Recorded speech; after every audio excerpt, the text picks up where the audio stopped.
Assalamualaikum warahmatullahi wabarakatuh.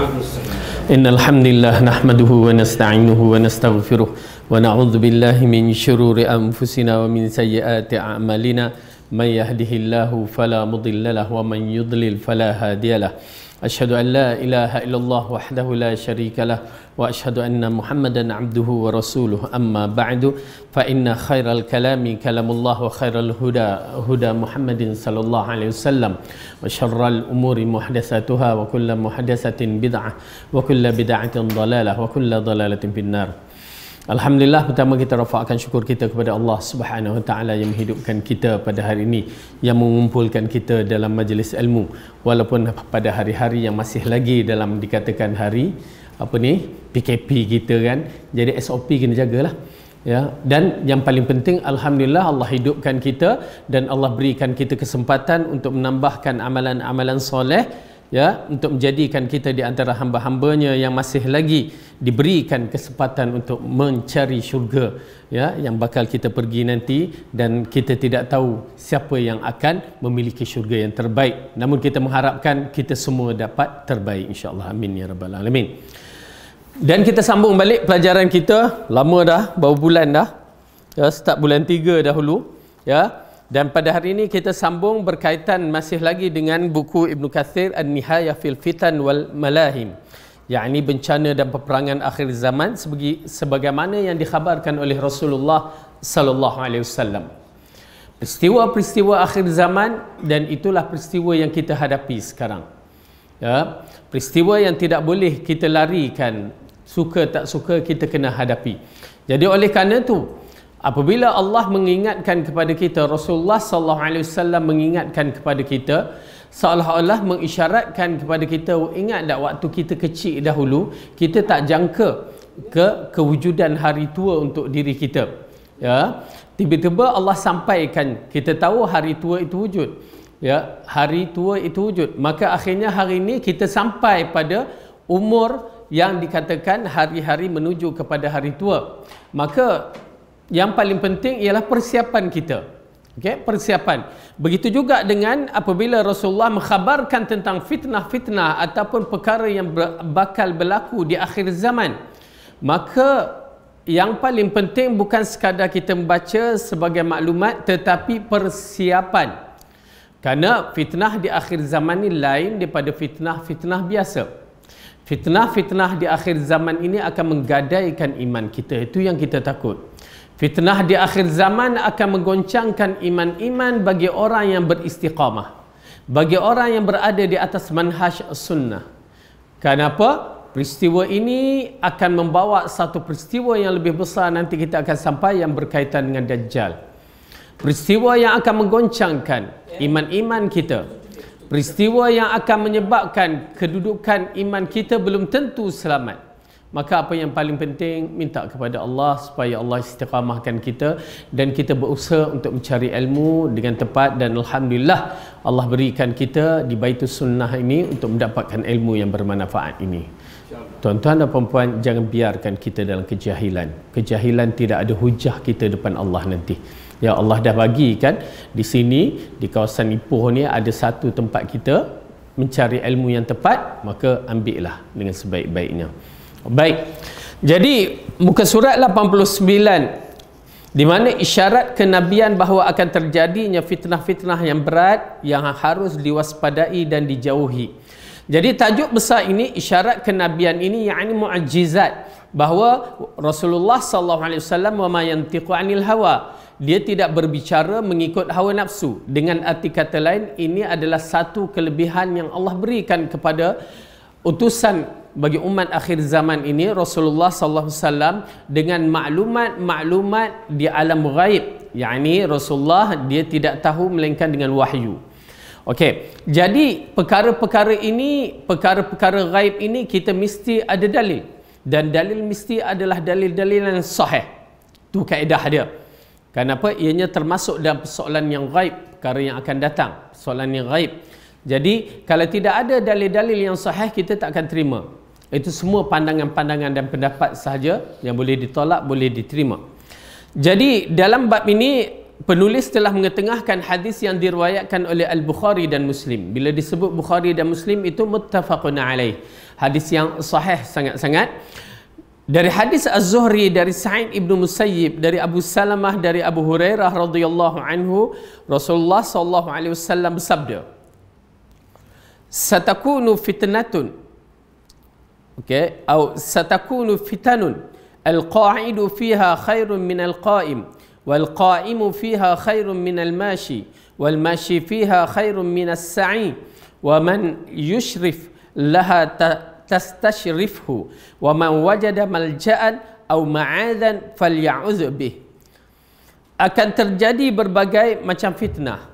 Bila disebutkan fitnah ini bukan fitnah yang kita orang Malaysia ni itu fitnah lah tu. Bukan. Itu fitnah cerita-cerita yang direka-reka. Tetapi bila disebut dalam kaedah bahasa Arab, maksud fitnah ini ialah ujian-ujian.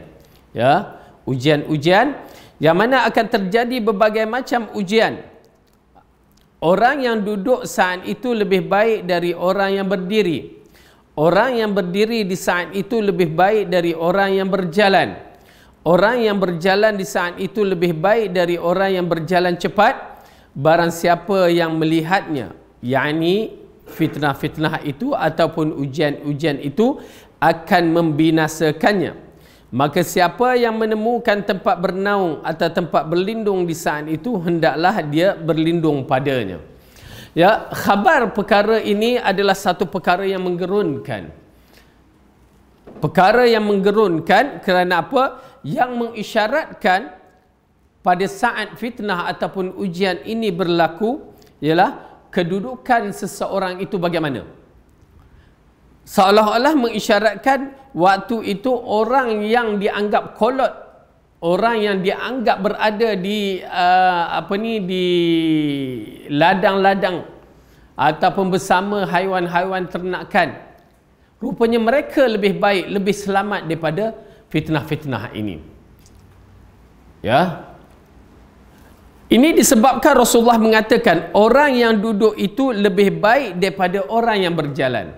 Orang yang ada dalam rumah tu, dia duduk dalam rumah tu lebih baik, lebih selamat maksudnya dari menghadapi fitnah-fitnah yang besar. Tetapi ingat, dalam zaman sekarang ini disebabkan gadget-gadget, teknologi moden pun belum tentu kita selamat. Lagi berbahaya. Kerana keadaan apa saja yang maklumat-maklumat dari luar hanya melalui jari-jari jemari kita sahaja. Dia keluarnya berbagai fitnah pula datang dalam bentuk di situ. Na'udzubillah. Oleh kerana itu waktu Rasulullah SAW berdiri, kita dah baca hadis tersebut. Dia melihat di Madinah, lalu dia mengatakan, aku melihat seolah-olah ya fitnah-fitnah itu seperti hujan-hujan yang turun di rumah-rumah ahli Madinah. Sehingga kan ulama mengeluarkan fatwa dalam bab itu. Fitnah apakah itu? Yang disebutkan fitnah TV ataupun fitnah orang kata parabola yang muncul pada abad zaman ini.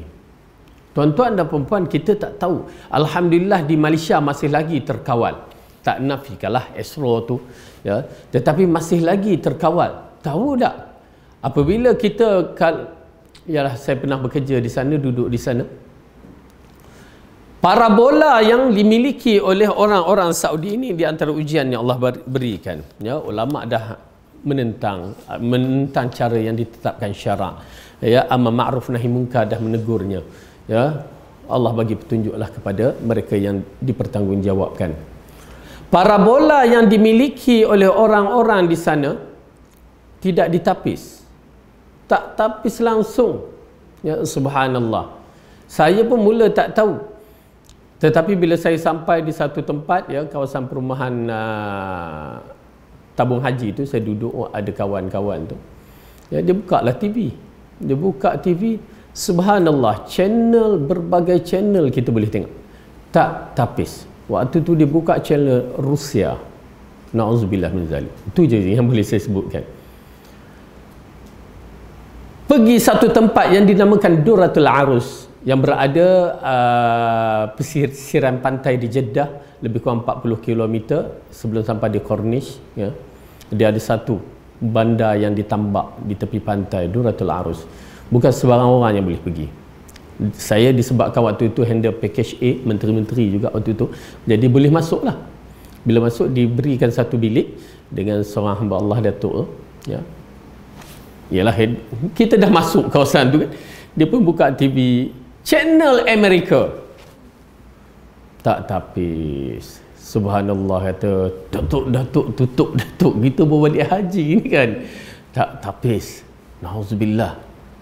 Tuan-tuan dan puan-puan, itu pasal bila saya kan waktu berada di Mekah, kita tengok kiri kanan kita, keliling kita di atas bukit parabola besar-besar kan. Tuan-tuan dan puan-puan, hanya di dalam Masjidil Haram saja yang selamat sebenarnya. Iman kita terjaga dalam Masjidil Haram. Yang lain belum tentu. Orang-orang yang berada di sana belum tentu selamat. Alhamdulillah, kita minta lah, ya Allah pelihara kita ni, walaupun kita bukan orang Arab, kita tak duduk di sana, tetapi jiwa kita merindui Kaabah, betul? Merindui Masjidil Haram, merindui Masjid Nabawi. Saya bekerja di sana bersama 4 orang Arab. Tu Masjid Nabawi tu, depan tu je. Kami duduk di hotel ni. Tu depan tu. Ya, jom kita pergi solat. Kita ajak pergi solat, tak nak pergi. Orang Arab, ya, bukanlah semua, maksudnya grup yang saya bekerja ni. Bos saya tu malu Allah lah, tapi dia semayang lah dalam hotel. Seorang lagi tu, ya, dia pun sibuk dengan merokok cai dia tu, ya. Kita ajak pun malu Allah, seorang tu ikutlah juga. Lepas tu yang dua payah. Saya kata, you all tahu tak, orang semua dari luar negeri, dari Malaysia, dari ni, semuanya datang ke sini disebabkan Masjid Nabawi pahala 1000 pahala. You all duduk Masjid Nabawi kat depan tu, nak pergi solat pun tak nak. Tak tahu bila dia solat. Wallahu alam. Husnul zan saya. Tapi Masjid Nabawi kat depan, nak pergi solat pun tak nak. Lebih selesa dengan hotel. Itu pasal Alhamdulillah kita ni, ya Allah campakkan perasaan sayang. Iyalah, teruskan, pergikan, rindu. Takutlah kan, takut. Lahir-lahir kita di sana pun serupa juga perangai mereka. Oleh kerana tu, ini petunjuk, tuan-tuan dan perempuan, petunjuk. Petunjuk yang Allah berikan kepada kita, hidayah kan. Itu yang saya katakan, Abu Jahal, Abu Lahab, Abu Talib berbahasa Arab, ya, nak mengucap kalimah la ilaha illallah pun tak nak. Kita orang Melayu, orang Jawa, orang Perak, orang Perak, orang Jawa ke apa, ya, tak boleh nak bahasa Arab fasih, ya, sampai sekarang pun tak boleh nak bercakap Arab lagi. Boleh dah ke? Ana unta, anta unta juga kan. Tetapi kita mampu menjaga kalimah la ilaha illallah, bahkan kita cuba nak hidup di atas dasar sunnah. Alhamdulillah. Tuan-tuan dan puan-puan rahmat, doa kepada Allah supaya Allah sabatkan kita. Okey, ini dia fitnah. Dan oleh kerana itu, apabila Rasulullah mengatakan, aku melihat seolah-olah aku nampak fitnah itu di rumah-rumah penduduk Madinah, dan itulah fitnah dia. Fitnah dia itulah yang sedang berlaku. Parabola masuk, tidak ada tapis dalam dia punya ni. Ini perjanjian dengan Amerika pada satu ketika dahulu lah. Mereka makir, perancang jahat kan. Tapi Allah, wallahu alam, ala kulli hal, nak menceritakan begitulah kedudukannya. Baik. Jadi di sini apabila Rasulullah mengatakan orang yang berduduk di rumah itu lebih baik daripada orang yang berdiri, sampai tahap begitu.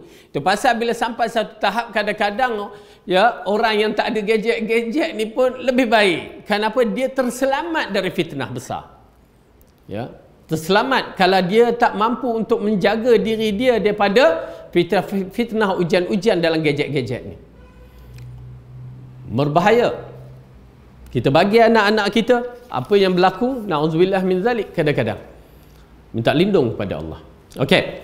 Kemudian Rasulullah mengatakan lagi, orang yang berdiri di saat itu lebih baik daripada orang yang berjalan. Nampak tak? Kita tak nampak lagi, tetapi kefahaman itu difaham.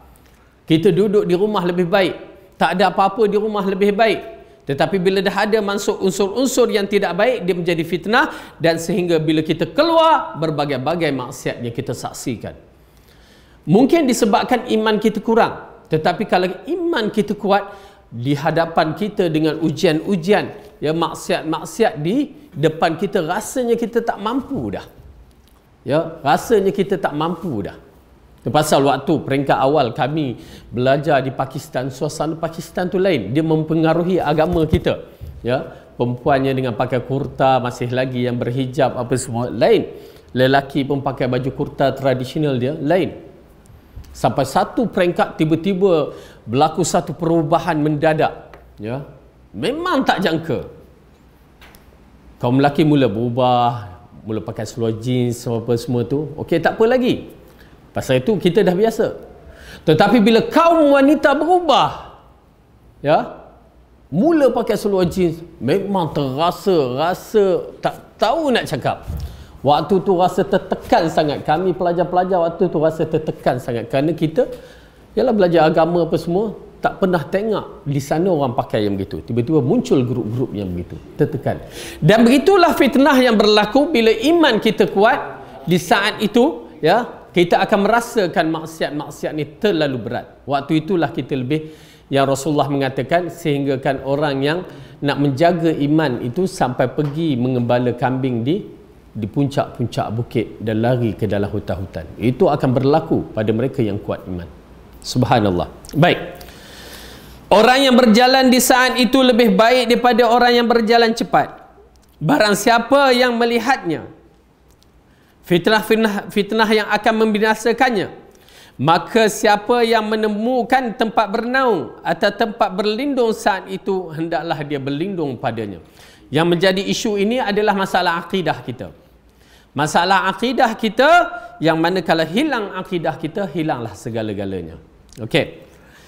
Dari Muslim, riwayat Muslim, hadis serupa dari Abu Bakar yang lebih panjang. Jadi hadis ini yang dilafazkan ini gabungan antara Bukhari dan Muslim, tetapi lafaz Muslim lagi panjang.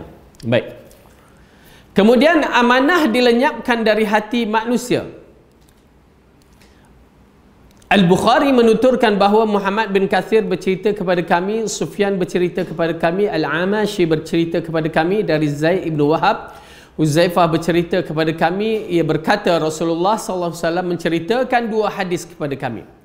Salah satunya sudah aku lihat dan aku masih menunggu satunya lagi. Beliau bersabda, annal amanata nazalat fi jizri qulubir rijal summa nazala al-Qur'anu fa'alimu minal Qur'ani wa alimu minas sunnah.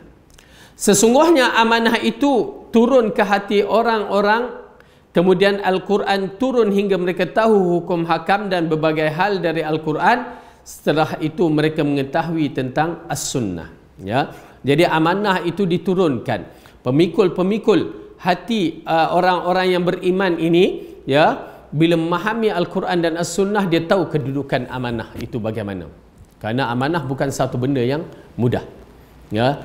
Amanah adalah satu benda yang berat, yang disebutkan dalam Al-Quran untuk diserahkan amanah kepada gunung, ganang, bumi, semuanya menolak. Tetapi manusia yang menerimakan. Yang ulama mengatakan amanah yang disebutkan itu adalah agama. Oleh kerana itu agama adalah satu amanah yang terlalu berat. Baik. Jadi nak menceritakan dari sini, amanah itu diturunkan ke hati orang-orang manusia. Kemudian orang yang memiliki Al-Quran dan As-Sunnah ini, mereka lah yang akan memegang amanah dengan cara yang betul. Okey. Kemudian baginda bersabda, beliau bercerita kepada kami tentang dihilangkan amanah. Ya, amanah ni akan hilang dari diri kita. Kejujuran dalam diri pribadi ini akan hilang. Ini di antara musibah yang kita hadapi. Ya, musibah apabila amanah itu hilang daripada diri kita. Dan akhir zaman amanah hilang. Itu pasal kalau kita zaman dulu, ya, mak bapak kita ajar kita, jangan ambil duit, ya, kalau bukan awak punya, jumpa masuk apa letakkan atau bagi kat ni gini, letakkan ke tabung ke macam tu. Ya, jujur.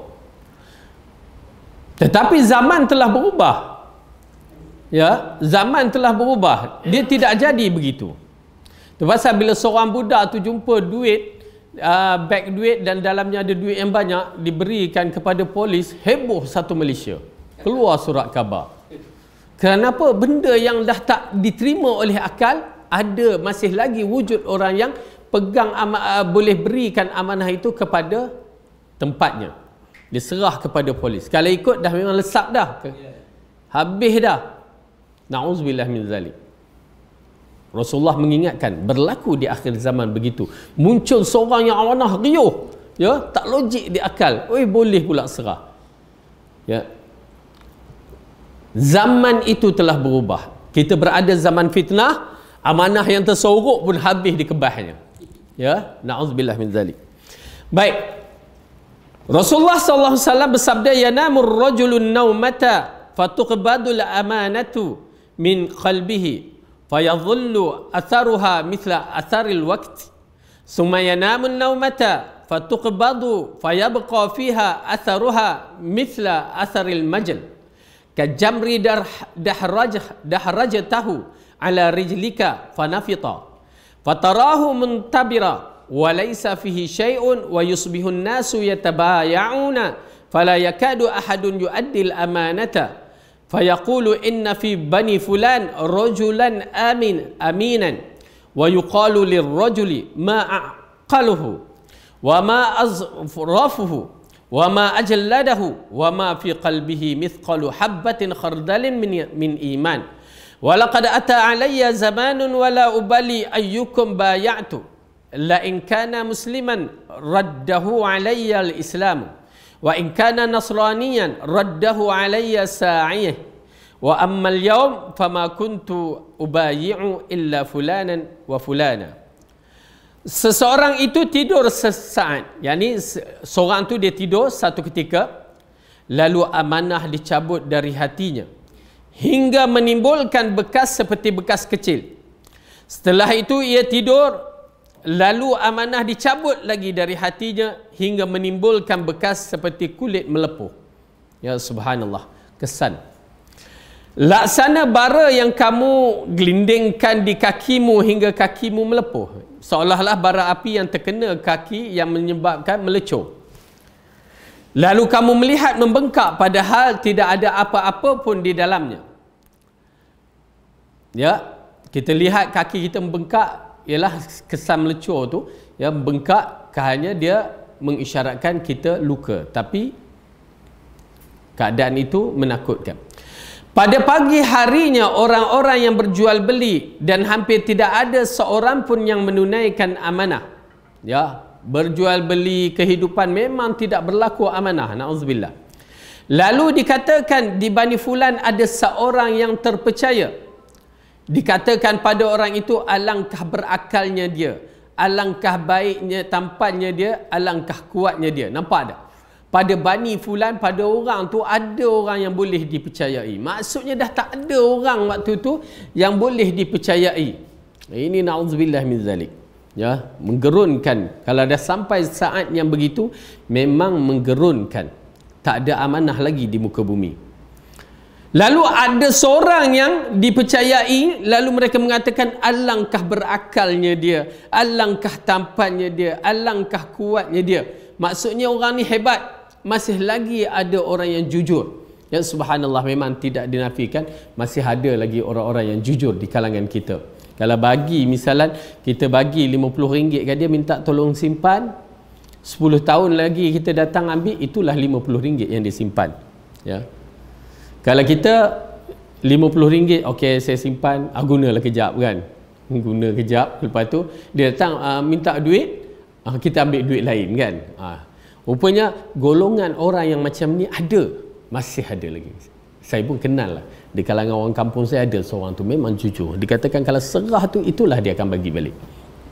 Dan perbuatan itu jujur ya, bukan sebarangan. Perbuatan itu adalah di antara perbuatan yang terbaik. Berdalilkan hadis kisah 3 lelaki yang terkurung dalam gua. Ingat tak? Salah seorang tu, apa dia bos, ya, ada pekerja. Lalu gaji itu dah diasingkan untuk pekerja ni, tiba-tiba pekerja ni cabut lari, tak ambil gaji dia. Okey, bila tak ambil gaji dia, itu gaji dia kan.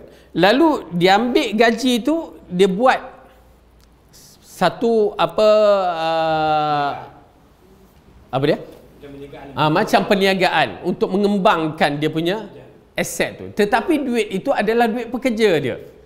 Sedangkan kalaulah kita duit pekerja tak datang, sama ada kita tak datang, lantak kamu lah kan, aku lah punya, ataupun simpan, lepas tu kita guna, dia datang kita bagi balik. Tetapi orang ni tidak, amanah dia lain daripada yang lain. Bila orang ni pergi, ya, tak ambil duit, dia gunakan duit itu lalu dikembangkan, kembangkan dengan kembang yang begitu, ialah ahli perniagaan yang mahir, sehingga dia mendapati beratus-ratus ekor lembu, beratus-ratus ekor unta, dan yang disebutkan dalam hadis unta, lembu dan kambing memenuhi memenuhi lembah. Istilah hadis kena faham elok-elok. Bila kita sebut lembah, antara bukit dengan bukit, lembah, berarti banyak sangat-sangat.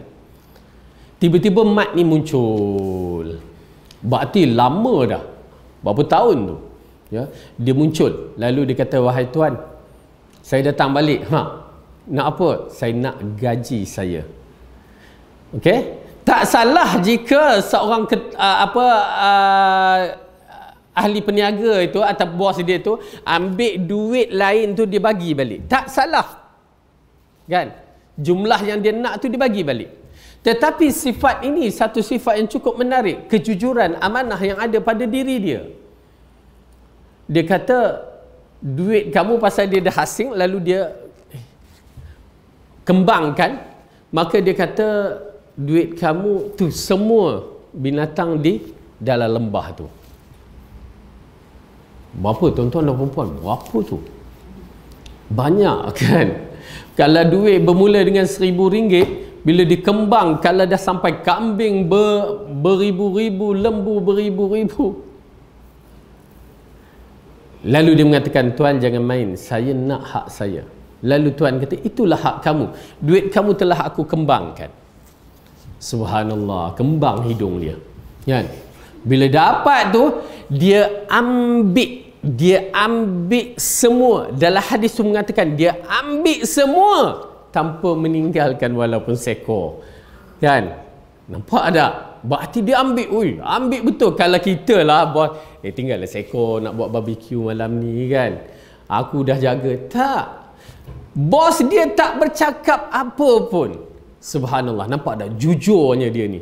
Ya, jujur dia ni, sehingga Allah memberikan syafaat doa dia tu ataupun melepaskan dia daripada azab terkurung dalam gua tu. Subhanallah. Nampak tak? Orang yang begini dah hilang dah. Kita dah tak wujud zaman sekarang. Tak wujud. Hilang lah. Jadi oleh kerana tu amanah hilang pada diri kita. Pada akhir zaman amanah hilang, yang menggerunkan, ya, hilang pada semua manusia. Ya, semua manusia, hanya sedikit sahaja yang terselamat. Jadi disebutkan di sini, mana tadi? Seorang itu tidur saat, lalu amanah dicabut dari hatinya hingga menimbulkan bekas seperti bekas kecil. Setelah itu ia tidur sesaat, lalu amanah dicabut dari hatinya hingga menimbulkan bekas seperti kulit melepuh. Laksana bara yang kamu kenakan di kakimu hingga kaki itu, ya, melecur. Lalu kamu melihat membengkak padahal tidak ada apa-apa pun di dalamnya. Pada pagi harinya orang yang berjual beli dan hampir tidak ada orang yang menunaikan amanah. Lalu dikatakan di Bani Fulan ada seorang yang dipercaya. Dikatakan pada orang itu, alangkah berakalnya dia, alangkah tampannya dia, alangkah kuatnya dia, yakni kekuatan dalam memegang amanah. Padahal di dalam hatinya tidak ada iman barang seberat biji sawi pun. Ya, hanya ada amanah sikit je tu. Pernah tiba suatu zaman padaku di mana aku tidak peduli dengan siapa pun aku berjual beli. Jika ia Muslim, Islam akan mendorongnya menunaikan amanah padaku. Dan jika ia Nasrani atau Yahudi, pemimpin akan mendorongnya menunaikan amanah kepadaku. Tapi saat ini aku hanya berjual beli dengan si fulan dan si fulan. Nak menceritakan dalam fitnah ini, ya, amanah ini kebanyakan berlaku pengkhianatan dalam sistem jual beli. Ya, na'udzubillah min zalik. Ya, seolah-olah Rasulullah mengisyaratkan kepada kita, ya berlaku pengkhianatan dalam sistem jual beli, tidak ada kejujurannya. Yalah, beli barang pun tidak seperti mana yang dikehendaki. Kemudian isyarat kenabian bahawa fitnah akan muncul dari arah timur.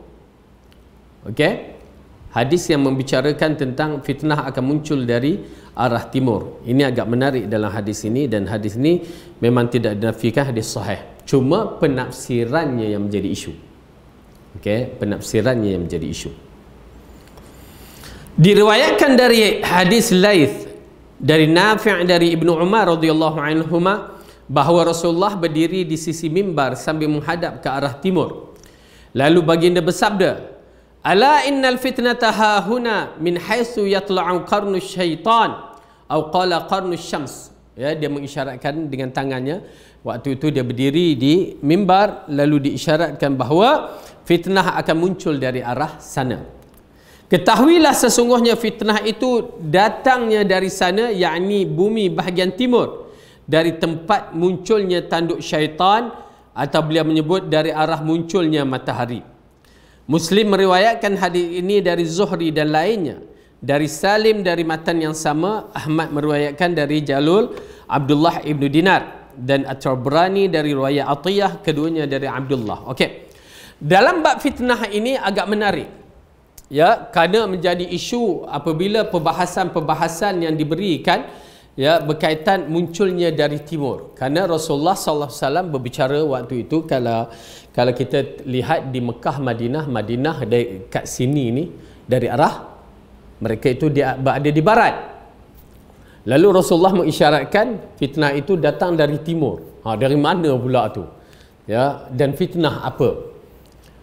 Okey, perbahasannya berlaku di kalangan ulama-ulama. Tetapi yang jelas perbahasan yang disebutkan di kalangan ulama-ulama ahli sunnah, ya, ahli sunnah wal jamaah, apabila Rasulullah mengisyaratkan fitnah itu muncul dari timur dan ditujukan berkaitan dengan tempat yang disebutkan Khurasan. Ya. Kita bila sebut Khurasan, macam kita sekarang sebut Habsyah, kita teringat Habsyah ajalah, kan? Habsyah yang ada sekarang. Tak, di zaman dahulu bila sebut Habsyah, dia punya keluasannya sampai masuk ke Jazirah Arabiah. Habsyah, ya, sampai ke Yaman sana. Habsyah luas.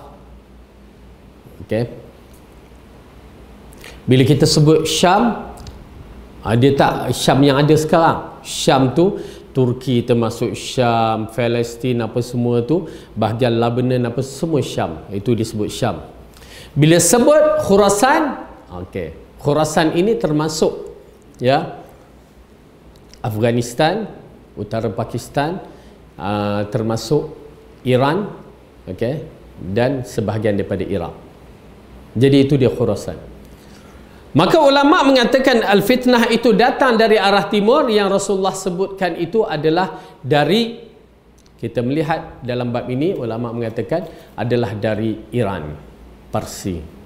Disebabkan fitnah yang berlaku bermulanya, ya, fitnah Syiah itu, ya, yang menyebabkan akidah ummah tergadai adalah datang daripada Iran, dan mereka itulah tanduk syaitan. Dari arah timur yang Rasulullah tunjukkan tu. Tetapi datang orang-orang yang tidak bertanggungjawab, lalu mereka mengatakan, ya, datangnya dari Najd. Najd ini adalah datang arah timur, kan, Najd ke arah sana. Maka dikaitkan dengan Syekh Muhammad Abdul Wahab, kan, na'udzubillah syarr mereka, ya, dia pusing ke situ pula. Okey, jadi ini merupakan penafsiran yang salah. Bahkan Syekh Muhammad Abdul Wahab, ya, adalah mujaddid yang membimbing kita, agama kita ke arah pembersihan.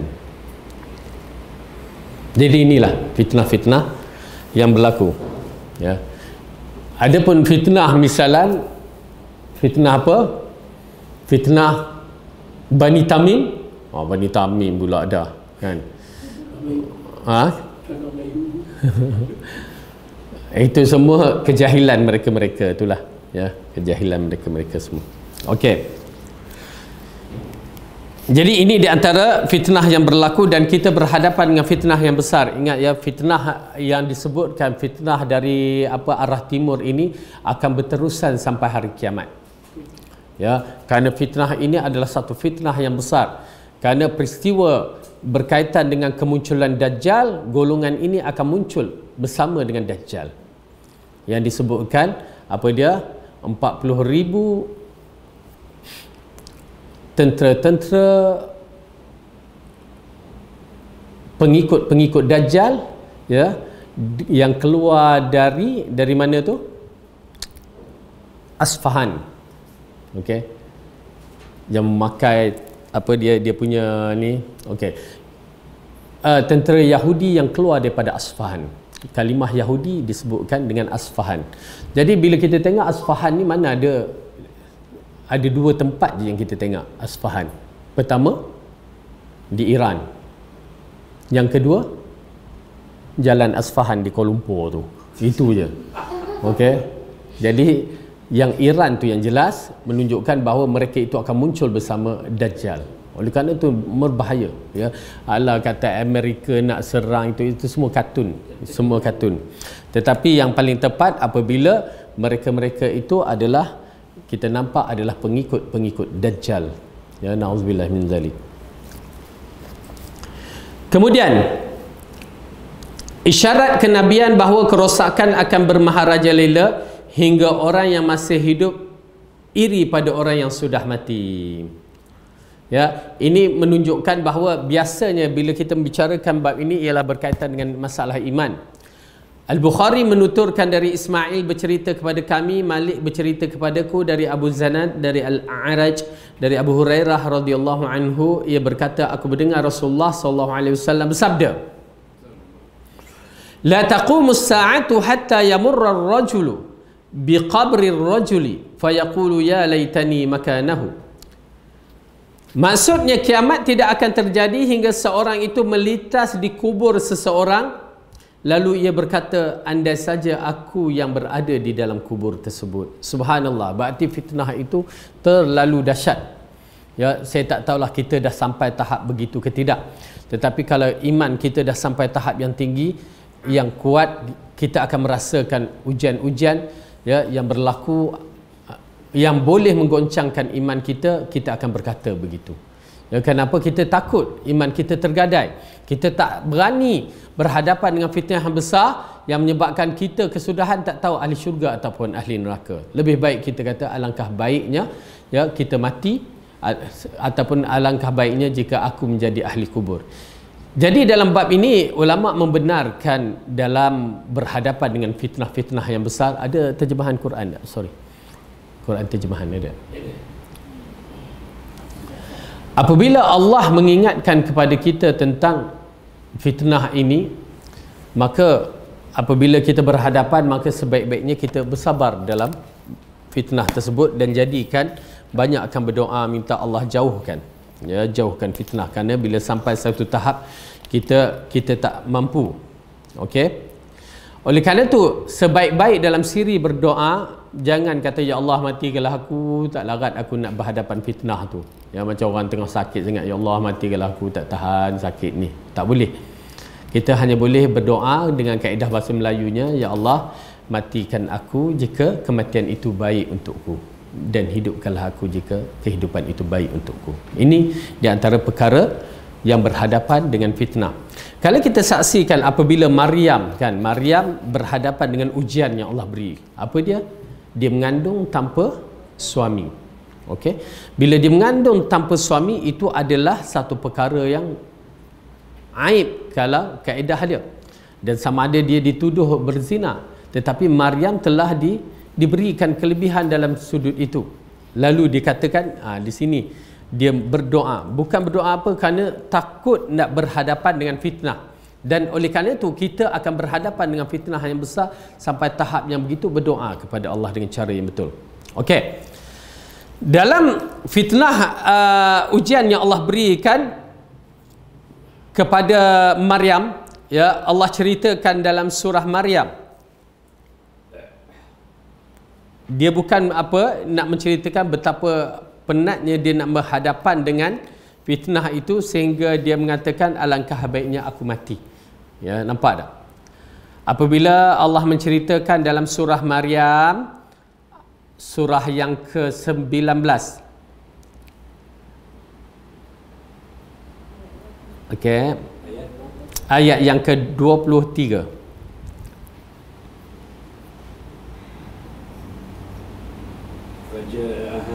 أيوة. أعوذ بالله من الشيطان الرجيم فأجاءها المخاض إلى جذع النخلة قالت يا ليتني مت قبل هذا وكنت نسيا منسيا. Kemudian rasa sakit untuk bersalin memaksanya bersandar pada pangkal pohon kurma. Dia Maryam berkata, betapa baiknya jika aku mati sebelum ini dan aku menjadi seorang yang tidak diperhatikan dan dilupakan. Ya, tu dia kesan ujian yang Allah bagi sampai tahap begitu dia berkata, kan. Tetapi itulah ujian yang Allah uji kepadanya. Kenapa dia tidak mampu, dia tak sanggup untuk berhadapan. Allah telah memberikan petunjuk kepada dia untuk dia jangan berbicara apa-apa, bahkan yang akan berbicara itu anak yang dilahirkan. Ya, subhanallah. Dan ujian ini akan berlaku pada umat akhir zaman. Ujian apa? Yang berat-berat akan berlaku kepada kita sehingga kita ni mengharapkan kematian. Macam tu yang di hadis ini mengatakan, sampai berat sangat-sangat ni, sampai kita mengharapkan alangkah baik aku yang menjadi ahli kubur tu. Tetapi masalahnya, bolehkah kita nak jadi ahli kubur macam tu saja? Pergi bunuh diri, habis cerita, kan? Tak boleh pula. Maka di saat itu kesabaran diperlukan, kekuatan iman diperlukan. Tuan-tuan dan perempuan, sahabat, ini memerlukan kekuatan sahabat. Minta Allah kuatkan kita. Orang sunnah, ya, baik-baik, ujian berat sebenarnya. Tara ni pun dah berat, ya. Tetapi ujian yang bakal kita terima akan datang lagi berat. Mudah-mudahan Allah sabatkan kita. Allah temukan kita dengan Rasulullah SAW di syurga. Amin ya rabbal alamin. Ya. Jadi oleh kerana itu, bila dah sampai tahap yang begitu, mengisyaratkan bahawa, ya, syurga itu hampir dengan kita, dan bersabar saja. Okey. Isyarat kenabian bahawa berhala-berhala kembali ke sebahagian kabilah Arab sebelum kiamat terjadi. Ini menggerunkan juga, ya. Bahawa akan berlaku satu peristiwa sebelum dunia menjelang kiamat, berhala-berhala akan kembali ke tanah Arab. Rasulullah dah keluarkan, tetapi dia akan muncul balik. Tetapi janganlah kita pula yang pandai bercakap keluarkan fatwa. Mula kita menghukumkan pemerintah begitu begini. Sabar, jangan tergopoh gapah dalam bab itu. Ya. Kenapa? Secara kasar, berhala telah sampai balik ke negara Arab. Macam mana datang tu? Okey. Macam bukan di Jazirah Arabiah yang maksudnya di Arab Saudi, tetapi dia dah datang di kawasan yang lain yang kita tahu pun. Di mana? Di UAE. Kan berhala Buddha punya besar tu yang berada di tepi jalan tu, dan banyak lagi beberapa berhala dah mula muncul di negeri-negeri tersebut. Ini fitnah, ujian, tapi nak membenarkan dalam risalah hadis Rasulullah sallallahu alaihi wasallam. Okey. Kita melihat Al-Bukhari menuturkan, Abu Yaman berceritakan kepada kami, Syuaib berceritakan kepada kami dari Az-Zuhari Sa'id ibn Musayyib mengkhabarkan kepadaku bahawa Abu Hurairah berkata, aku mendengar Rasulullah sallallahu alaihi wasallam bersabda, la taqumu as-sa'atu hatta tattarib al-aliyatu nisa'in dausin ala dhi khalasatin. Kiamat tidak akan terjadi sehingga kaum wanita Daus menggerak-gerak, ya, seolah-olah berjoget pada Zulkhulasah, yakni berhala. Ini satu bentuk tradisi, ya, tradisi. Kalau kita nak sebut terjemahan dalam bahasa Arab ni rasa tak berapa nak selesa. Dia punya bahasa Indonesia ke bahasa apa? Kan? Kalimah disebutkan bahasa sensitif. Tapi nak menceritakan ada satu gerak-geri perbuatan yang dilakukan oleh golongan ini dalam bentuk menyembah. ataupun memuja. Kalau dia tak sembah pun dia puja berhala-berhala ni. Dan perbuatan ini biasanya, ya, kalau kita tengok kepada orang-orang di Afrika, cara tarian-tarian yang dibuat itu adalah bentuk-bentuk, ya, maaf katalah, ini berkaitan dengan wanita-wanita menggerak-gerakkan punggung-punggungnya, kalau istilah dalam bab ini, ya. Perbuatan yang pernah kita tengok dalam klip-klip video tu, ya, orang-orang Afrika yang ada pemujaan-pemujaan sendiri, dia melakukan cara yang begini dan akan berlaku dan sedang berlaku. Allah bagi petunjuk kepada pemimpin-pemimpin Islam. Amin ya rabbal alamin. Okey, ini di antara ujian yang fitnah yang akan besar dan akan masuk ke Jazirah Arabiah.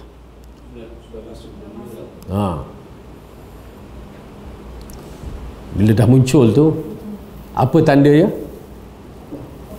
Dunia hampir kiamat. Aduh. Itu belum lagi ujian-ujian yang datang dah berat-berat ni. Hanya Allah lah kita mengadu. Itu je lah, ya.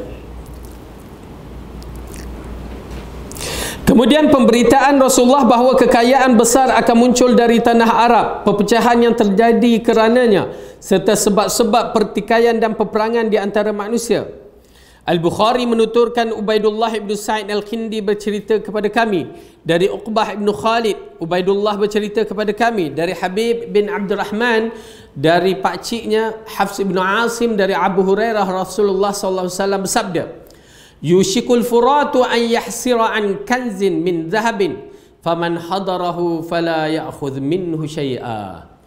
Maksudnya tidak lama lagi Furat akan tersingkap pembendaharaan yang tersimpan, yakni emasnya. Maka barang siapa yang mendatanginya, janganlah dia mengambil walau sedikit pun. Tuan-tuan dan perempuan, akan berlaku yang disebutkan ini ialah berkaitan dengan kemunculan emas di Sungai Furat. Ya, yang berada di Sungai Furat, orang panggil apa? Sungai Tigris, sungai apa? Al-Muhim sungai ini muncul di kawasan Iraq. Okey. Berkaitan sungai ini yang mempunyai kelebihan yang Rasulullah ceritakan, dia mengandungi harta yang tersendiri dalamnya. Cuma adakah emas itu berbentuk emas kuning ataupun emas yang disebutkan kiasan berkaitan dengan minyak? Jadi perbahasan itu menjadi satu persoalan. Kerana apa? Kerana disebabkan emas ini akan berlaku satu peperangan yang besar. Dikaitkan dengan hadis yang lain, akan berlaku peperangan yang besar yang mana mereka berebut-rebut untuk mengambil emas ini. Dalam hadis itu menceritakan sehingga kan mereka masuk, siapa yang masuk dah tak boleh keluar. Dan bila dah tak boleh keluar, mereka mengatakan, kenapa aku berada di sini? Lebih baik aku tidak masuk. Tapi dah masuk dah. Ya. Dan menjadi perbahasan ulama dalam bab ini. Dan yang menarik dalam bab ini, apa dia? Kejadian yang berlaku di Iraq yang menyebabkan kuasa-kuasa besar masuk mengganggu, ya, penduduk Iraq, semata-mata berkaitan dengan emas ataupun minyak, berkaitan dengan minyak. Dan kita tahu peperangan berlaku dengan begitu dahsyat sehingga kan, ya, orang-orang tentera-tentera yang berada di dalam tu, tentera Amerika sendiri, kita dengar rencana dia. Dia mengatakan, kami tak tahu kenapa kami masuk. Satu. Dan kedua, mereka mengatakan alangkah baik kami tidak bersama mereka peperangan itu. Kenapa? Tak tahu dan tidak ada faedah, tetapi ada kepentingan pada orang-orang yang tertentu. Oleh kerana itu Rasulullah SAW mengingatkan kepada kita, jangan ambil walaupun sedikit. Dengan arti kata lain, jangan masuk. Bila kamu masuk, kamu akan berhadapan dengan fitnah yang besar, pembunuhan di situ. Dan itulah yang berlaku. Ya, na'udzubillah min dzalik. Uqbah menutur Abdullah bercerita kepada kami, Abu Zanad bercerita kepada kami, dan Al-A'raj dari Abu Hurairah dari Nabi SAW dengan matan serupa. Hanya saja beliau menyebut Furat menyingkap gunung emas. Ya, ini di antara ujian fitnah harta, ya, di akhir zaman. Muslim juga meriwayatkan hadis dari Uqbah ibn Khalid melalui dua jalur. Setelah itu ia meriwayatkan hadis dari Qutaibah, dari Yaqub bin Abdurrahman, dari Sahl bin, dari ayahnya, dari Abu Hurairah, Rasulullah bersabda, la taqumus sa'atu hatta yahsira al-Furat an jabalin min dhahabin yaqtatilu an-nasu alayhi fayuqtalu min kulli mi'atin tis'atun wa tis'una wa yaqulu kullu rajulin minhum la'alli akunu ana alladhi anju. Kiamat tidak terjadi hingga sungai Furat menyingkap gunung emas. Orang-orang berperang kerananya. Lalu 99 dari 100 orang terbunuh. Subhanallah. Masing-masing di antara mereka berkata, mudah-mudahan akulah yang terselamat. Itu dia ya. Ini ujian besar. Dengan arti kata lain, ujian harta terlalu berat. Ya, besar. Kalau dah Furat keluar, dan kita menyaksikan pun isu sungai Furat, itu pasal tuan-tuan dan perempuan, bila kita bicarakan bab kiamat, tolong tengok di bahagian Timur Tengah. Bahagian Timur Tengah adalah acara dunia menjelang kiamat begitu dahsyat. Tengok ya, keliling Syam, Syria, Jordan, sampai ke tanah Saudi, semua kena tengok tu. Yang mana disebut lagi kena perhatikan. Tu pasal macam gempa bumi, ya, kita agak tertarik bila dah sampai di satu kawasan tanah Arab, berhati-hati. Jangan sampai dia bergegar di Madinah. Kalau dah bergegar di Madinah, itu tanda yang paling dekat sangat-sangat dah. Okey. Tu pasal bila saya pergi haji ke apa kan, ya, kita pun takut. Kenapa? Kadang-kadang orang hantar apa macam Syiah Houthi, dia hantar tu menakutkan sebenarnya. Kita bagi tahu jemaah apa-apa berdoa kepada Allah selamat. Kerana kita tidak tahu keadaan yang sebenar. Kalau apa berlaku pada waktu kita melakukan haji, tu menggerunkan. Tapi bagi saya, sabat. Perlu sabat, tetapkan. Supaya manalah tahu kemunculan kita di waktu haji itu berada di Mekah, ya, tiba-tiba muncul apa yang kita tak jangkakan. Okey. Jadi itu amat penting. Okey. Dalam peristiwa dunia menjelang kiamat, acara di Timur Tengah adalah acara yang amat sensitif sekali. Di antaranya Sungai Furat ni yang berada di Iraq. Okey. Baik. Selanjutnya Muslim meriwayatkan dari hadis Abdullah bin Harith bin Naufal berkata, suatu ketika aku berdiri di bawah naungan benteng Hasan bersama Ubay bin Ka'ab.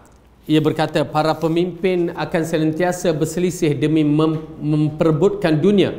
Aku berkata, benar, aku pernah mendengar Rasulullah bersabda, sudah hampir tiba masanya Furat menyingkap gunung emas.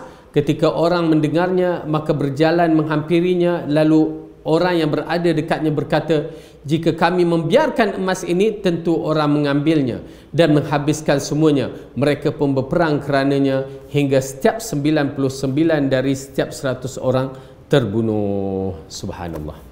Okey, ini dah kita melihat berlaku dengan begitu dahsyat, dan tetapi Sungai Furat dah makin cetek katanya. Dia ada beberapa yang dikaitkan dengan hadis tentang tasik yang milik Yahudi, itu pun milik Yahudi. Mana ada Yahudi milik tasik? Okey, tapi tasik yang disebutkan oleh Rasulullah pun dah mula cetek. Agak menarik ya, perkembangan yang perlu kita lihat sendiri. Isyarat kenabian munculnya banyak dajjal sebelum kiamat terjadi. Dan kiamat datang tiba-tiba dikala manusia lengah. Okey, kiamat akan datang waktu kita lalai. Dajjal akan datang waktu kita lalai. Kacau. Baik. Al-Bukhari menuturkan Abu Yaman bercerita kepada kami, Syu'aib bercerita kepada kami, Abu Zanad bercerita kepada kami dari Abdurrahman dari Abu Hurairah radhiyallahu anhu, dia bersabda, Rasulullah bersabda, kiamat tidak akan terjadi hingga dua kubu besar berperang. Di antara keduanya terjadi pembunuhan besar-besaran, padahal seruan keduanya sama. Hingga Dajjal pendusta mencapai 30 orang munculnya. Okey, Dajjal yang disebutkan ini ialah dalam hadis yang lain ialah orang yang mengaku sebagai utusan. Masing-masing mengaku sebagai utusan Allah. Yakni mereka mengaku Nabi. Kalau ikhwah Baitus Sunnah boleh keluarkan maklumat, ya, ada tak sampai 33 orang-orang yang dah mengaku Nabi sekarang ni.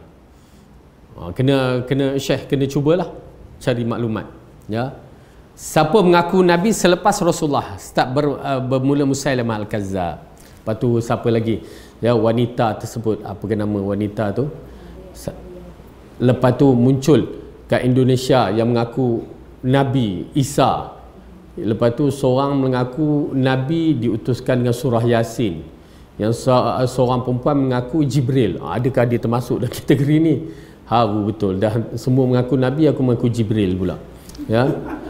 Dan di Malaysia pula muncul, apa nak sebut, tak baik ustaz sebut mangkuk, tapi nak kena sebutlah mangkuk Rasul Melayu tu. Siapa? Kahar tu. Duduk di Kemensah. Kan? Dekat zoo negara kan. Itu yang masalahnya, sahurnya dia dalam zoo. Kan? Mengaku Nabi. Dia masukkan dalam siri dalam bab ni. Berhati-hati. Na'udzubillah syarr. Oleh kerana itu kita, kalau siapa mampu untuk keluarkan nama-nama ni. Kalau dah cukup 33, berhati-hati. Dajjal yang betul akan muncul. Dajjal yang betul akan muncul. Jadi ini dia. Masing-masing mengaku sebagai utusan Allah. Ustaz Syari tak mengaku Nabi Syari Muhammad. Dia Imam Hadi je kan? Dia Imam Hadi. Oh okey. Bani Tamim. Bani Tamim. Okey. Hingga ilmu dicabut, banyak terjadi goncang-goncangan. Okey. Kita lihat ya, pertama munculnya pendusta-pendusta yang mengaku diri Nabi sampai 30 orang. Cuba keluarkan, siapa yang boleh keluarkan. Masing-masing mengaku sebagai utusan Allah. Hingga ilmu dicabut. Ini dah muncul dah, ilmu dicabut maksudnya kejahilan berlaku pada masyarakat kita. Tuan-tuan dan puan-puan, kejahilan. Mula kita nampak bagaimana ilmu yang dicabut ini. Rupanya bila kita, yang Rasulullah kata, bila ilmu dicabut, matinya ulama tak ada pengganti. Memang tak ada pengganti. Apabila dalam awal, pada akhir tahun, dalam tahun 90-an, ulama-ulama besar kita meninggal. Syekh bin Baz, Syekh Albani, Syekh Muqbil, Syekh Saleh Husaimin. Ulama bahasa Abu Hasan Ali An-Nadawi, ya, mati pada zaman itu. Dalam tempoh, saya tengok tahun 98 sampai 2003 begitu. Mati. Ulama besar. Sampai sekarang tak ada pengganti. Ya. Subhanallah, ujian besar. Saya bercita-cita nak jumpa Syekh Saleh, Syekh Albani, tak dapat waktu tu. Syekh bin Baz waktu tu masih hidup pun tak dapat. Lepas tu mereka mati. Waktu tu saya baru dapat pergi ke Saudi. Alhamdulillah hanya seorang syekh je saya dapat jumpa. Syekh Saleh Husaimin. Alhamdulillah. Cium tangan dia, cium dahi dia, masya-Allah. Itu je saya dapat jumpa. Ya, di Masjid Nabawi. Okey. Tapi nak mencerita sampai sekarang tak ada pengganti. Allah jadikan fitnah yang besar bila tak ada pengganti, kejahilan bertambah. Ulama-ulama yang tak sama nilainya muncul dan mengeluarkan fatwa yang menakutkan. Oleh kerana itu fatwa-fatwa berhati-hati. Ya, kalau hanya seorang yang mengeluarkan fatwa, bukan daripada majlis ulama yang keluarkan fatwa, agak kena berhati-hati. Dan paling menggerunkan, saya fikir macam mana ilmu yang hilang. Rupanya isu macam coronavirus ini juga kesannya kita nak hantar pelajar, macam saya nak hantar pelajar lah, tak boleh sekarang. Kita dah plan nak pergi sampai ke Maghribi, ke Sudan, ke mana, Thailand, ke Indonesia, terus terbantut. Rupanya kita lihat, ya Allah, Allah nak uji begitu sekali sehingga kan orang nak pergi menuntut ilmu pun dah tak boleh. Habislah, kejahilanlah bertambah. Na'udzubillah min zalik. Maka di sini hingga ilmu dicabut, banyak terjadi gempa bumi. Akhir dunia kian dekat. Fitnah, ujian muncul dan banyak pembunuhan. Ya, kiamat tidak akan terjadi hingga harta melimpah-limpah di tengah-tengah kalian. Sampai-sampai pemilik harta bingung mencari orang yang mau menerima zakat darinya. Okey, ini akan berlaku pada akhir sangat-sangat. Ya, kerana apa? Sampai harta yang disebutkan itu melimpah ruah, orang nak bagi zakat pun dia tak nak. Tak ada orang miskin pada waktu itu. Subhanallah, melimpah ruah. Ulama membahaskan dalam bab ini, dia terjadi disebabkan apa? Harta melimpah ruah tu satu, ya, ulama kata semua orang memiliki harta-harta tersebut. Ya, di zaman pemerintahan Mahdi, Isa, ya, Imam Mahdi dan Isa alaihissalam, maka pemerintahan yang aman betul-betul, insya-Allah kita akan sampai, ya, dalam keadaan yang harta melimpah ruah. Itu satu. Dan kedua, manusia tidak mahu menerima sedekah. Yang Rasulullah kata, bersedekahlah kamu, jangan sampai pada satu ketika kamu nak bagi sedekah orang tak nak terima. Kesnya apa dia? Maksudnya bila mereka dah menyaksikan matahari terbit sebelah barat, ya, waktu matahari terbit di sebelah barat, siapa lagi nak terima sedekah? Semua dah tak nak dah. Seolah-olah doktor dah kata, kamu ada kanser tahap 4, kamu akan mati sebulan lagi. Agak-agak kita lah kalau mati sebulan lagi tu, bila dah doktor cakap, macam mana perasaan kita? Oh nah, aku bagi kamu Merc, kan? BMW, dia nak ke? Kalau yang jenis kaki enjoy tu wallahualam lah. Tapi kalau jenis yang ada otak, dia tak nak. Aku nak nyawa. Aku nak nyawa. Aku tak nak ni semua. Pasal aku tahu dah, aku dah nak mati. Buat apa benda macam ni? Nak nyawa. Begitu juga orang yang begini, dah tak fikir buat apa harta banyak, dah matahari dah terbit sebelah barat, bila-bila masa je kiamat. Ya, na'udzubillah min zalik. Dan hingga menawarkan, lalu orang yang ditawari berkata, aku tidak memerlukannya. Dan kiamat tidak terjadi hingga orang-orang bersaing meninggikan bangunan-bangunan. Okey, ni dah nampak dah. Kiamat tidak terjadi hingga seorang melintasi di makam seorang lalu berkata, andainya saja aku menjadi atau aku yang mati. Kiamat tidak terjadi hingga matahari terbit di sebelah barat. Apabila matahari terbit dari sebelah barat, orang-orang yang melihatnya mereka semua beriman, tapi iman mereka tidak diterima. Ya, subhanallah tuan-tuan dan puan-puan, dua tempat, jangan biarkan kita berada pada tempat tersebut. Pertama, roh dah sampai ke kerongkong baru nak bertaubat. Itu pasal kalau ada masa, ingat je astagfirullah. Dan kedua, matahari terbit sebelah barat baru nak bertaubat. Tahu tak, bila terbit je sebelah barat, habis semua amalan kita ditolak, tak diterima. Taubat macam mana pun tidak diterima. Kenapa? Dah nampak. Kenapa orang yang nak mati, ya, taubat tidak diterima? Kerana dia telah menyaksikan. Alam nazak adalah alam yang menggerunkan. Dia menyaksikan suatu benda yang gaib, yang tak disaksikan sebelum dia mati. Alam nazak itu pasal apa, kalau kita saksikan dalam surah Yunus, Fir'aun mengucap kalimah la ilaha illallah sebab dia telah menyaksikan satu benda yang menarik ataupun benda yang menggerunkan sebelum dia mati. Itu alam nazak. Oleh kerana itu kalimah la ilaha illallah itu tak laku. Dan orang yang dah menyaksikan tanda besar kiamat itu, matahari terbit sebelah barat, ya, mereka dah saksi betul-betul, baru nak beriman, tak laku. Oleh kerana itu jangan sampai waktu yang begitu datang. Baik, dan orang yang melihatnya mereka mengatakan semuanya beriman, tapi saat itu tidak berguna lagi iman seorang yang belum beriman sebelumnya, atau belum berusaha membuat kebajikan dengan iman itu. Kiamat terjadi saat dua orang membentangkan baju di antara keduanya untuk berjual beli, lalu keduanya tidak jadi berjual beli dan tidak pula melipatnya. Kiamat terjadi saat seorang pulang membawa susu untanya, lalu ia tidak sempat meminumnya. Kiamat terjadi saat seorang menambal kolam airnya, lalu ia tidak dapat meminumnya. Kiamat terjadi saat seorang mengangkat suapan makan ke mulutnya, lalu ia tidak memakannya. Nak menceritakan kiamat itu datang mengejut selepas itu. Ya, na'udzubillah min zalik. Jadi tuan-tuan dan puan-puan, ya, kita minta lindung kepada Allah daripada apa yang berlaku ini, ya, supaya Allah memelihara kita dari kejahatan, ya, kejahatan diri kita, dan kita kena berusaha untuk beramal. Okey, kita habiskan tajuk ni sikit lagi.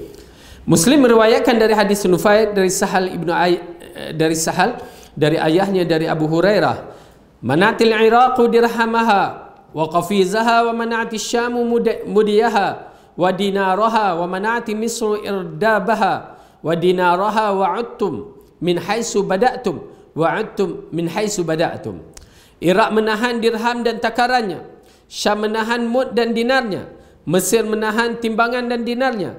Kalian kembali seperti sedia kala, kalian kembali seperti sedia kala, kalian kembali seperti sedia kala. Ini nak menceritakan di antara perkara yang bakal berlaku pada hari kiamat. Dan kita menyaksikan memang Iraq dah ditahan.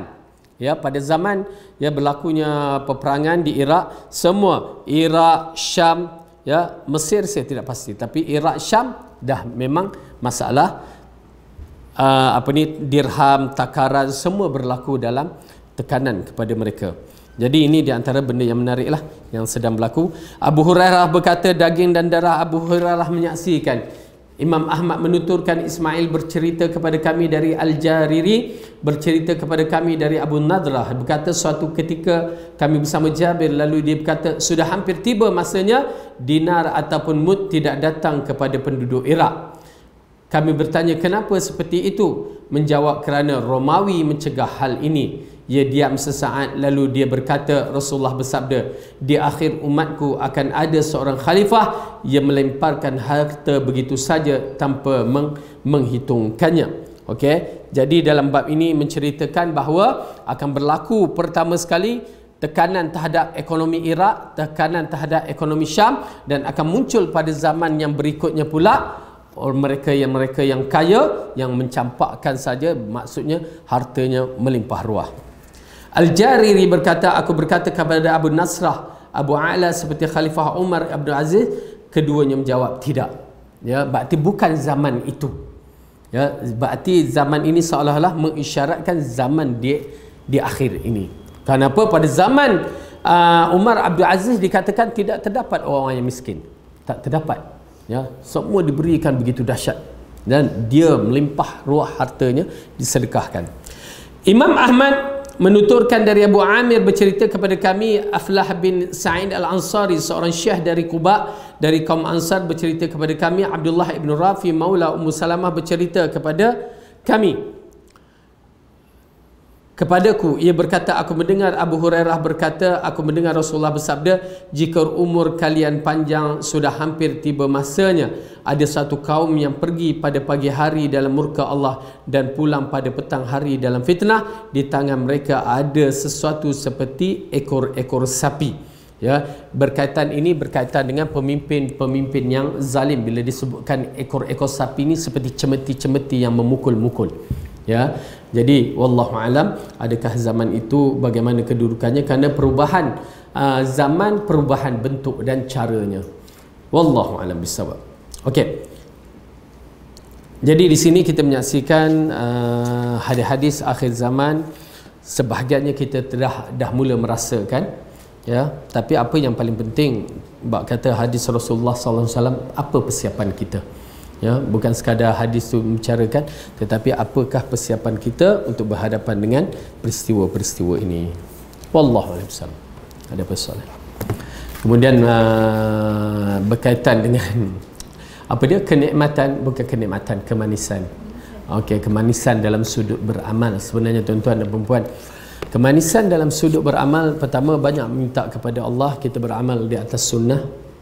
Orang yang berada di atas sunnah sebenarnya dia merasakan kemanisan ini. Ya, kemanisan kita berakidah dengan sunnah. Kalau tak percaya, ujian-ujian yang datang memaniskan, memantapkan kita, itu memaniskan semua. Okey. Untuk mendapatkan kemanisan itu yang menjadi isu. Okay? Bila saya menyaksikan, pertama, jangan putuskan doa kepada Allah. Jangan putuskan doa kepada Allah, ya, untuk kita dapat apa yang kita buat, kita seronok. Dia manis tu maksudnya seronok lah. Kita lakukan dalam keadaan seronok. Jadi kemanisan yang kita lakukan, amalan yang kita lakukan, kalau betul kita lakukan kerana Allah dan bersungguh-sungguh kita mencari keredaan Allah, di sana ada satu noktah yang memaniskan kita, kerana kita buat kerana Allah. Macam saya ceritakan bahawa saya suka sangat menuntut ilmu. Sampai sekarang memang suka menuntut ilmu. Ya, suka sangat-sangat. Kalau dengar ulama besar, memang. Itu pasal saya berani. Ya, bila dengar ulama, saya akan pergi, cuba pergi. Itu pasal waktu saya di Madinah, ya, selain daripada saya jumpa Syekh almarhum Syekh Saleh Utsaimin, saya salam, saya suka pasal dia ulama. Ya, saya teringat waktu tu kawasan tu Abu Bakar Al-Jazair mengajar. Dia agak tua kan, saya tak berapa lah duduk talaki. Saya duduk dengan Syekh Muhammad Mukhtar Syangqiti, Syekh bekas Imam Masjid Nabawi tu, Syekh Huzaifi yang mengajar akidah. Itu yang saya rajin waktu tu. Tiba-tiba waktu jalan tu tengok-tengok, ini tempat Abu Bakar Al-Jazair ni ramai kan. Siapa dia? Waktu tu tak kenal siapa Syekh Soleh, maksudnya tak pernah tengok muka dia. Lepas tu tanya seorang tu, Syekh, siapa yang tengah ceramah tu? Lah, kamu tak kenal ke? Tak. Itulah Syekh Saleh Utsaimin. Subhanallah, tegak bulu rumah waktu tu. Dah dia tinggal seorang ulama besar kan. Saya waktu terus ke depan. Kan, terus ke depan kerana saya suka sangat ya bertemu dengan ulama. Di situlah dengar dia punya fatwa. Lepas tu habis pergi dia keluar tu saya tunggu kat pintu depan. Ini memang suka sangat-sangat lah. Lepas dah tunggu tu cium dahi dia, cium tangan dia, apa semua. Saya adalah pertanyaan soalan-soalan. Satu soalan saya tanya. Habis tu pula cium dahi dia tinggal. Macam tu ya. Lepas tu pada hari yang lain saya duduk di kawasan Baqi' tu, ada kerusi tu dengan pelajar Madinah. Tengah-tengah keluar daripada bangunan wakaf tu, keluar Syekh Muhammad Mukhtar Syangqiti. Tuan-tuan dan perempuan, orang yang yalah kita suka kan. Tapi kita bukan pelajar waktu tu, kita pekerja, tapi kita ya Allah seronoknya Syekh Muhammad Mukhtar. Dia pun terkejut. Pergi jumpa dia. Malulah, la ilaha illallah. Saya tak reti macam mana seorang pelajar ya dengan Tok Syekh tak ada semangat. Malulah gini. Saya kata ini peluang orang lain tak ada dengan Syekh. Entah pergi kata. Dia malu Allah. Saya angkat dia, jom kita pergi. Saya pun pergi kan. Pergi salam apa semua kan.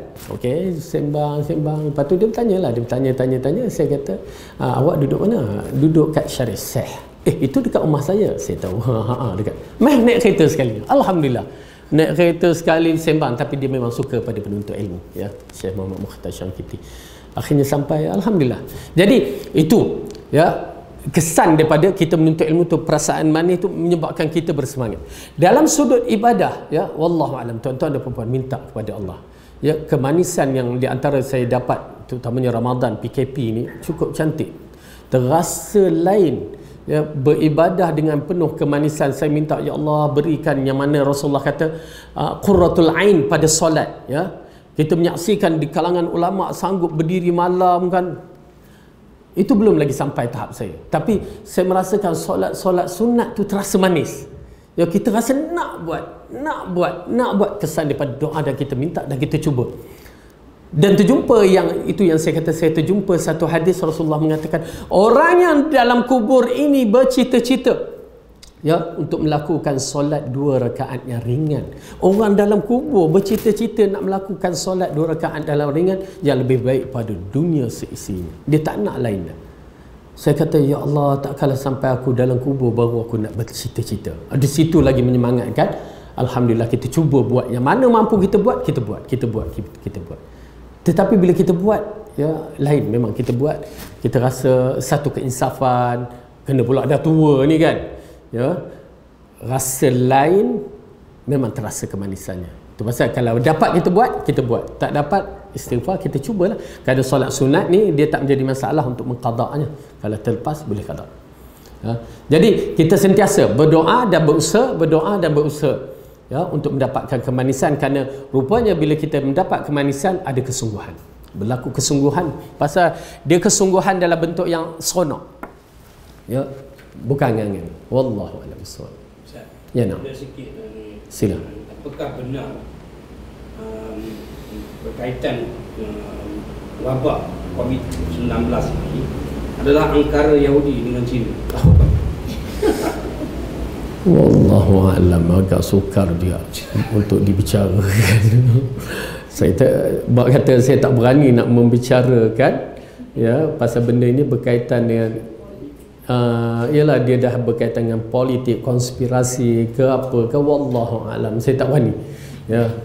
Yang penting ia adalah satu wabak dan kita mengikut arahan-arahan yang ditetapkan, dan juga kita minta lindung daripada benda-benda ni. Dan jika ianya merupakan satu konspirasi, minta Allah pelihara umat Islam. Itu yang kita minta ya. Kenapa? Sifat umat Islam dia akan terselamat, Allah akan pelihara jika betul-betul dia bertakwa kepada Allah. Biar bagaimana sekali mereka lakukan, wa makaru wa makarallah wallahu khairul makirin. Mereka buat perancangan, umat Allah buat perancangan, dan Allah sebaik-baik perancangan. Jadi kita serahkan urusan kepada Allah. Namun kita kena berhati-hatilah, dan memang tidak dinafikan juga. Itu tidak dinafikan ya, tentang Okey, misalan saya mengatakan peperangan adalah satu perniagaan. Itu semua dalam protokol Yahudi. Ya, perubatan itu adalah perniagaan. Semua dalam protokol Yahudi. Kita tahu dah. Wallahu alam. Ya, wallahu alam. Ya, Haji Hashim pun terjun dalam bidang tu pun tahu. Yes. Baik, wallahu alam bissawab. Yang baik itu datang pada Allah, salah silap dari saya sendiri. Aqulu qawli hadza wa astaghfirullah li wa lakum. Assalamualaikum warahmatullahi wabarakatuh. Subhanakallah.